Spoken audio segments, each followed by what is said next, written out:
Só, a galera quer saber do seguinte, e aí eu vou te dar o espaço aqui, porque o Beto Júnior deu uma entrevista e falou que tem uma mágoa com você, ele é chateado com você, enfim, não sei qual foi a palavra exata que ele usou, mas eu queria que você contasse o seu lado, o seu lado da história realmente, o que você pode falar sobre isso. Vou deixar o espaço até bem aberto, a pergunta mais vaga possível, pra você falar o que você quer falar. Não tem muito o que explicar, não. O Beto é um cara maravilhoso, um profissional que tem um futuro brilhante, tá fazendo muito sucesso no Charla Podcast, ao lado do Cantarelli, da galera toda que tá ali, né? E um detalhe importante é o seguinte, ele contou o lado dele, e eu entendo o lado dele, porque o Beto quis ser sempre comentarista, sempre quis ser. E eu acho que ele tá sendo, e tem tudo para ser um baita comentarista. Porque tudo na vida é crescimento. Tudo na vida é aprendizado. Por exemplo, você está fazendo o seu podcast. Eu conheci você antes de você fazer podcast. Sim. Naquela época você tinha o sonho de fazer podcast? Mais ou menos, não nesse formato que é hoje. Mas já tinha uma ideia. Sim. Hoje você se sente mais à vontade do que no primeiro episódio. Com certeza. Que episódio é esse hoje? Que episódio é esse? 122. Não, fala direito. 22º. Você falou que não sabia na segunda-feira, não é isso? Eu não sei o número.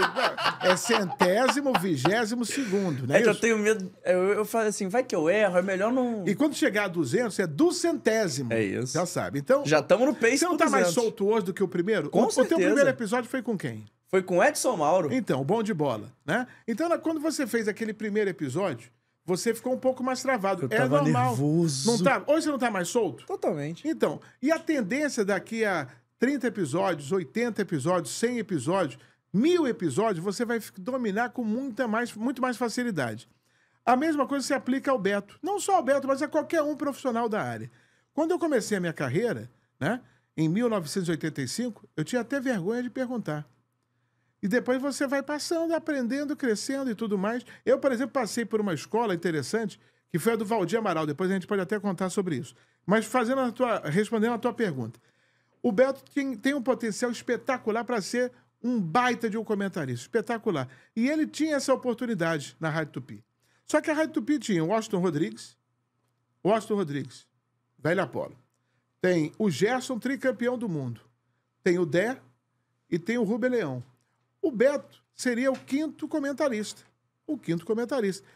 Hoje você tem o Heraldo Leite, que antigamente não estava nem na Tupi, está na Rádio Globo. Mas você imagina ter que revezar essa galera toda. É muito complicado, né? Porque não tem jogo para você transmitir. Mas o Beto entraria como quinto comentarista. E ele começou a ter a oportunidade. Mas você tem que ter paciência. Paciência para conseguir galgar o seu lugar. Uma coisa é você ter potencial. E ele tem um potencial absurdo. E o que eu falava para ele é o seguinte, você tem que ter paciência. Se você tiver paciência, você vai arrebentar. O tempo vai deixar o teu espaço aparecer. Pode demorar 5 anos, 6 anos. E aí o que acontece? A gente criou o Tupi na Rede. A gente, que eu digo, né, a Rádio Tupi pediu pra gente criar um programa de internet. E eu colocava rodízio de apresentadores, né? Uma vez era o Geraldo Senna, outra vez era outro repórter, e a gente até para eles se soltarem na apresentação de programa, como você está fazendo aqui. E o comentarista era o Beto. E muita gente gostava do talento dele. E ele tem um potencial espetacular. Só que ele tem que entender que tudo demanda tempo. Você já trouxe o garotinho aqui, José Carlos Araújo. O garotinho não é o garotinho de hoje, não é o garotinho de 1965. Não é. Porque ele teve que esperar para chegar a ser o José Carlos Araújo, o fenômeno do rádio. O Luiz Penido, o garotão da galera, a mesma coisa. O Penido entrou com 13 anos na Rádio Globo. Aí foi esperando. Era o 8º narrador, aí virou 7º, 6º, 5º, 4º, 3º, 2º. Virou segundo do Zé Carlos. O Zé Carlos era o primeiro, o Penido era o segundo. E ele não quis esperar mais, é um direito dele. Ele achou um espaço na Rádio Tupi. E foi ser primeiro da Rádio Tupi em 88. Mas você teve que galgar isso tudo. Então as pessoas têm que ter paciência. Da mesma forma você tem que ter paciência. Eu acho que eu já estou pronto para arrebentar na TV. Tomara que esteja. Talvez você não esteja pronto. Você precisa amadurecer mais. É o caso do Beto. E eu acho que ele vai arrebentar no futuro. Só que ele tem que esperar dar tempo ao tempo. Porque isso é natural. Ele vai arrebentar. E às vezes isso incomoda um pouco. O tempo, né? Tem gente que não gosta de esperar. É que na internet tem essa coisa da treta toda hora. Então, pelo seu lado, não tem treta, se eu entendi bem. Zero de treta. Zero.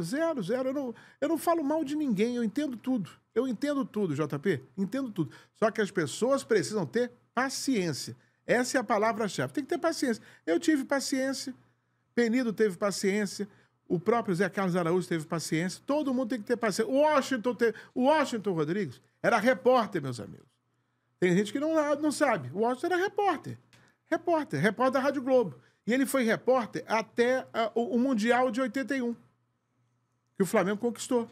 E aí ele virou comentarista. Mas ele já virou o maior comentarista do Brasil em 81? Não. Porque você tinha o João Saldanha, você tinha o Rui Porto, né? E aí o Washington Rodrigues foi crescendo até se tornar, né, uma unanimidade. O tempo vai fazer com que você cresça. As suas experiências, os seus erros, os seus acertos, fazem com que você cresça. E isso acontece em qualquer profissão, entendeu? Perfeito. Eu acho que era legal até pra gente ouvir um pouco também o que você achava desse assunto. A galera tava pedindo. E aqui no meu público faz o programa comigo. Tem que fazer. Eles mandam. Tem que fazer. E como eles mandaram várias mensagens, eu falei, vou perguntar. Perguntar não ofende, não custa. Claro. Não custa nada, você já tá aqui mesmo. Perguntou, responde. É isso. Livre e solto. Acabou esse corte? Então calma aí. Antes de eu ir embora, não esquece de se inscrever no canal, ativar o sininho da notificação, deixar o seu like e o seu comentário e, claro, seguir as nossas redes sociais. A gente tá no @Fora do Jogo Cast em todas as redes sociais, mas pelo visto, estamos expulsando, então vai, me ajuda aí.